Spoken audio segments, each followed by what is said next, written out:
ఎంతో మంది యువతీ యువకులకు కూడా వారు శిక్షణ ఇవ్వడం చాలా ఆనందదాయకం.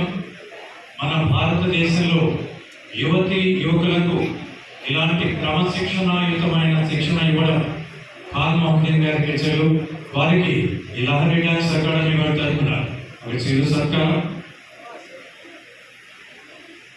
చేయడానికి మీరు యొక్క నృత్య గురువుగా మనమందరూ కూడా వీళ్ళందరినీ చూసుకోవడం నిజంగా ఆనందం అనిపిస్తుంది. మరొక మాస్టర్ శ్రీ పి విశ్వనాథ్ గారు వారిని సాధారణంగా వేదికపైకి ఆహ్వానిస్తున్నాం. వీరు శాస్త్రీయ జానపద నృత్యాలలో శిక్షణ పొందడం, డాక్టర్ పట్నం శివప్రసాద్ గారి వద్ద శిక్షణ తీసుకోవడం, 2014 సంవత్సరంలో సిలికాన్ ఆంధ్రాలో ప్రదర్శన, పద్మావతి అమ్మవారి బ్రహ్మోత్సవాలలో చిన్నారుల చేత చక్కటి నృత్యాభినయం చేయించడం, పండుగల వేళ విశ్వనాథ్ ఖేళ, దసరా కానివ్వండి, ఉగాది కానివ్వండి, ఇలా పర్వదినాలలో తన వద్ద శిక్షణ పొందుతున్నటువంటి చిన్నారులతో చక్కటి కార్యక్రమాలను ప్రముఖ దేవాలయాలలో ఏర్పాటు చేయడం కూడా వారికి ఎంతో క్రితమే ప్రారంభించారు.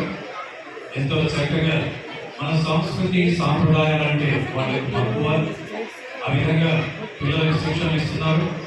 నాట్య మయూరి, నాట్య తపస్వి, ఇలా ఆయన బిరుదులు కైవసం చేసుకోవడం కాకుండా ఆహార్యంతో ఆ అమ్మవారిని మన ముందు సాక్షాత్కరింపజేసే ఈ నృత్య రూపకాన్ని ఎంతో చక్కగా వారు ప్రదర్శించడం చాలా ఆనందదాయకం.